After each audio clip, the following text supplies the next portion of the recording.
Morning, everybody. I am here to introduce Lois Bruinooge from the Last Green Valley, who's going to give us a recap on the Southern New England Heritage Forest Regional Conservation Partnership Program and all the great outcomes of that program. So, Lois, feel free to share your screen and take over. Okay. Can you see that? I can. Yes, full screen. There we go. Well, great. Okay, great. All right. Well, I'll jump into it.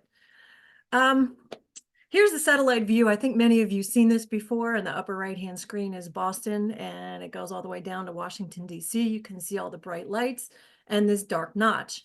And we often talk about the Last Green Valley as being part of this dark notch here, but you can see that it's actually a much bigger space than what's the Last Green Valley. This is 395 running through here. And in fact, we are part of a larger landscape called the Southern New England Heritage Forest. And it is a special landscape that was designated by a governor's council on open space back in 2010.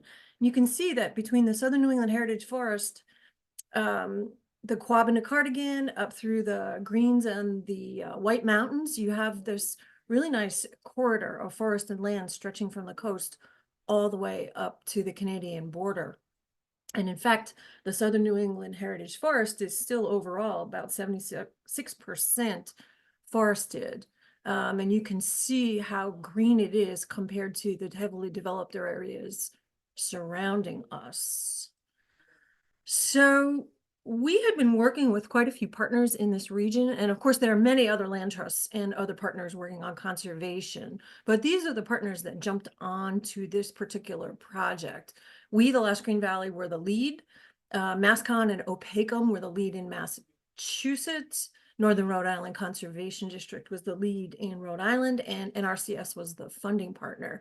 All of the partners that are shown here hopped on and provided some significant contributions, i.e. match, including Thames River Basin Partnership. Jean was really good about providing updates on this project and doing some outreach for us. So the Regional Conservation Partnership was created in the 2014 Farm Bill. And at the time, this was the promise of the RCPP, that it was innovative, that it empowered partnerships, and that partners are in the driver's seat. And that is why we applied. We were able to get $6 million in federal funding when we applied in 2017. And at the time, partners had contributed, were proposing to contribute over $6 million in match. So it was a pretty significant undertaking to put this together. We didn't just jump into it lightly. We actually had a lot of work that went into it before we submitted this application. We had the Governor's Council Priority Landscape. We had done a pilot project with a lot of the partners in the region. We were working with Harvard Forest. They had a vision for wildlands and woodlands that we all helped to accelerate conservation. We had training from Yale on better tools for engaging landowners. We had really good mapping developed by Brian Hall at Harvard Forest. And we had experience with a smaller RCP ourselves, the Soil Health Project. And we also were a year behind, or a couple years behind a bigger Long Island Sound RCPP. So we could definitely learn from them as we went. Our project goals were taken right out of the two federal statutes that we ended up working under. And it's really about forest habitat, endangered threatened species, water quality, forest resiliency, air quality, carbon sequestration. But really, our goal was to keep forest as forest and move landowners along the conservation pipeline. And by that, we mean that we were trying to get private landowners who may not manage their lands. They're more engaged in their properties because they're beautiful, because they want to walk the dogs, because they birdwatch, they love wildlife habitat. They typically have conservation ethics, but they're not active managers of their forest lands. So our goal here was to take people who really didn't know that much about their woodlands and increase knowledge through forest management plans, and actually encourage people to then manage and implement forest management as well as kind of the tail of the pipeline, actively conserve their properties through easements. So we were trying to move people along the pipeline. And we had three components to do that under this RCPP. The first was forest management or stewardship plans, and these are developed by professional foresters. And the hook here to get people interested were the bird habitat assessments. And they were overseen or done by Audubon Connecticut, Mass Audubon, and Audubon Society of Rhode Island. The second piece was implementation of forest management activities and practices. And then the third piece were permanent woodlands protection. But because we had to work through traditional NRCS programs, we had to actually follow many of the statutory and regulatory requirements of the existing programs. So the forest management plans and the conservation practices, they fall under EQIP, Environmental Quality Incentives Program. And the easements fall under the Healthy Forest Reserve Program. These are existing programs. EQIP is well established in the region. Healthy Forest Reserve actually is not. It had not been funded in this region for a long time, many years, decades maybe. But it's a program that's on the books with NRCS. So we were awarded $1.5 million for the EQIP portion of this project, and we had no say in how the funds were split. They came out of different pots. So we took what we could get. We split the EQIP money over 5 years in the 3 states, based somewhat on landmass of the area that we're working in. And our original goal was to get about 200 forest management plans done with bird habitat assessments, covering about 6,000 acres. For the forestry practices, our original goal was 1,480 acres. Now, don't have to read this slide, but I wanted to show you how complicated even the forest management plan was, because we were working in 3 states with 3 different Audubons, with 3 different application processes, in part because Mass Audubon runs a program called Foresters for the Birds, where they actually train the foresters to do the bird habitat assessments. But in Connecticut and Rhode Island, we still don't have similar programs. And so in Connecticut and Rhode Island, the foresters worked alongside Audubon staff. So the Audubon Connecticut and Audubon Rhode Island staff went out on people's properties and did the bird habitat assessments. And then the foresters combined those into the forest management plans. So it was somewhat complicated even to launch the forest management plan side. For the conservation practices, it was a little bit simpler. We simply tried to drive people to NRCS, and NRCS gave out funds the way it normally does for EQIP forest conservation practices. And these are some of the kinds of practices with the NRCS codes on the side. For the Healthy Forest Reserve Program, we were awarded $4.6 million. Same thing, it was spread out over 5 years in 3 states. Again, split 40-40-20 with the 3 states. Our original goal was 1,100 acres permanently protected. Our original budget estimates turned out to be way off. We were thinking that we would have small projects come in the door and that we'd be able to do lots of them. We also estimated about $30,000 in transaction costs for these projects, and restoration costs, habitat restoration plans for some of the projects. And it turned out we were way off. I'll get to that in a minute. So the Healthy Forest Reserve Program, like I said, it's been on the books for a long time, but it has not been funded in New England. Again, private lands, easements. There are some other options in the statute that allow for 30-year contracts and other 10-year shorter term cost share agreements. We did not want to go that way. We definitely wanted the permanent protection.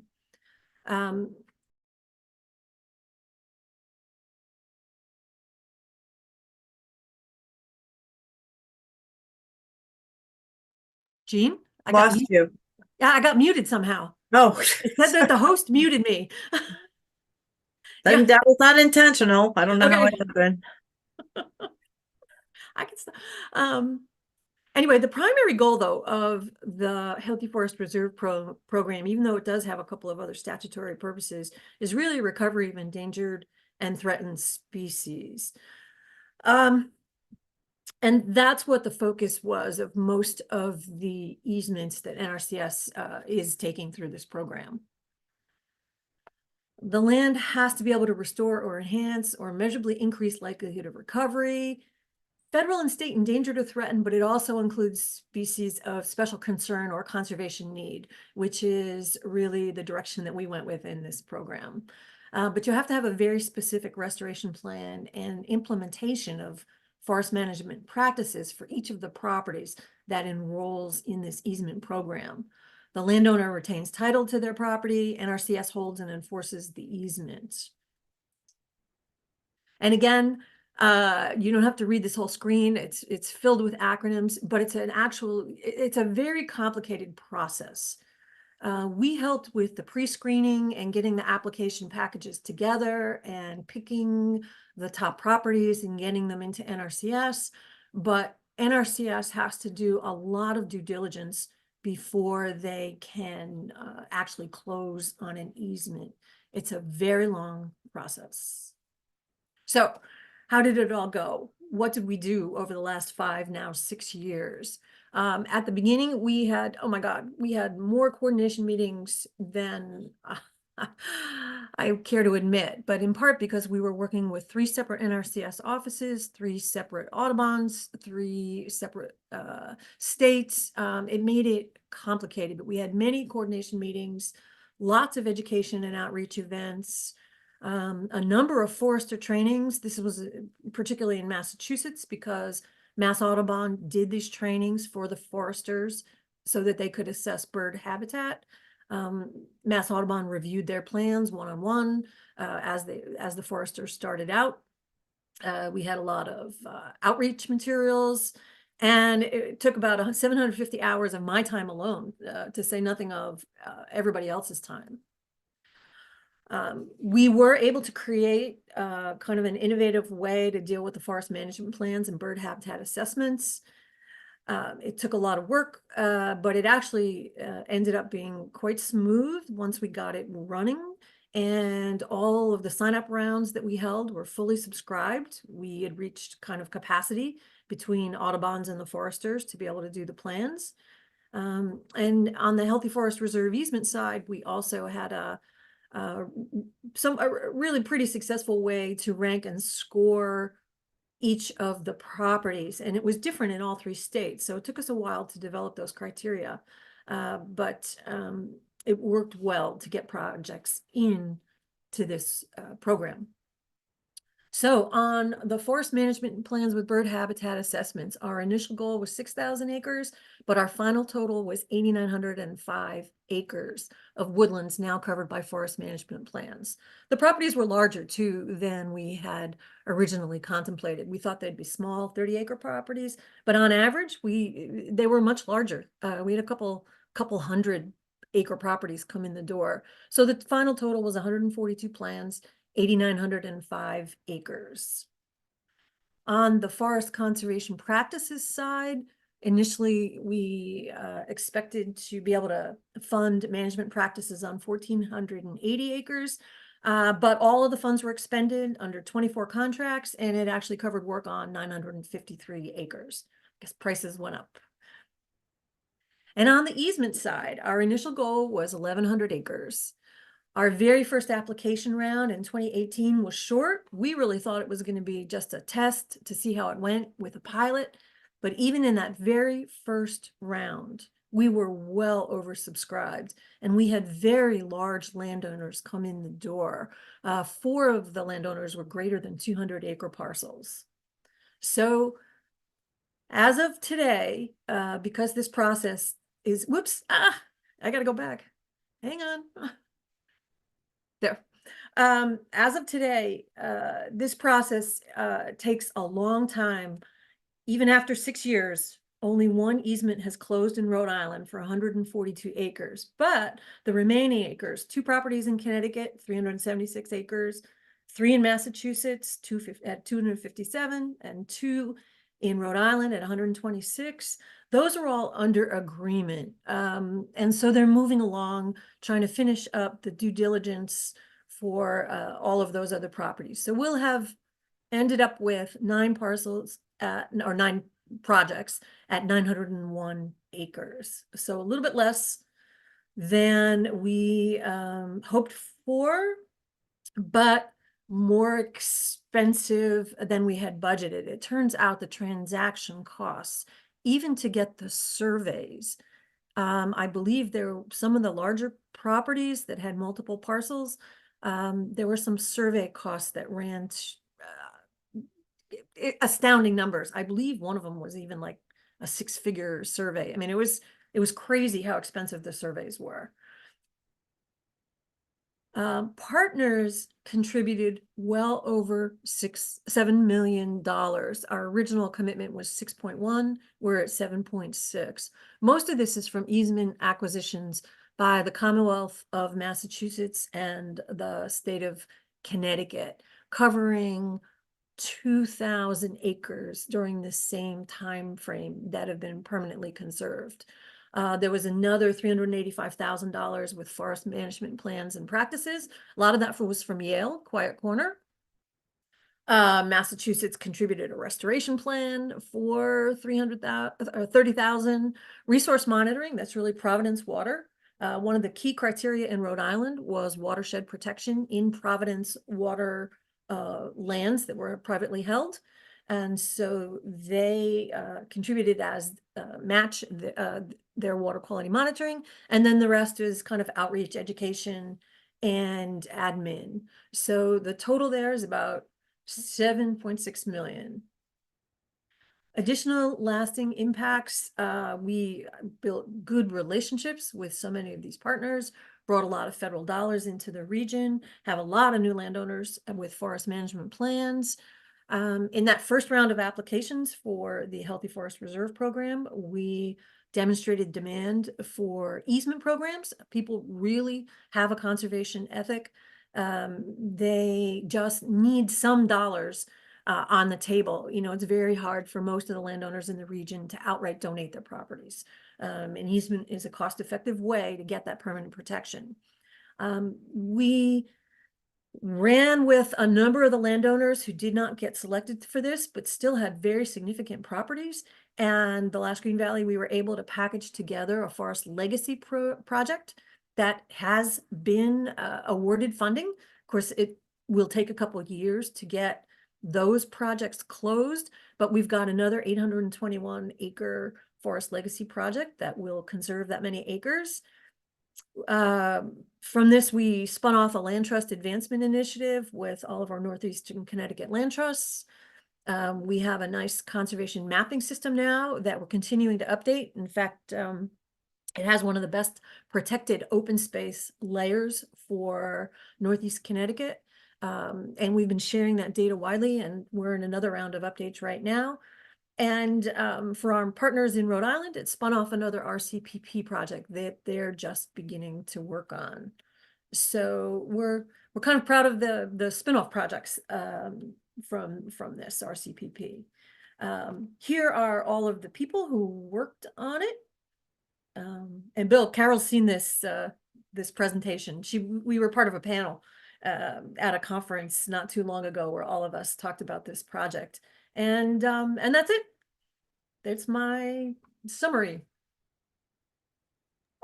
Lois, that's quite an impressive list of accomplishments, and I know some of the struggles through the process and the increased partnerships that have been fostered through this. That the value of that you can't put a dollar figure on. Does anybody have any questions for Lois? You can unmute yourself or raise your hand.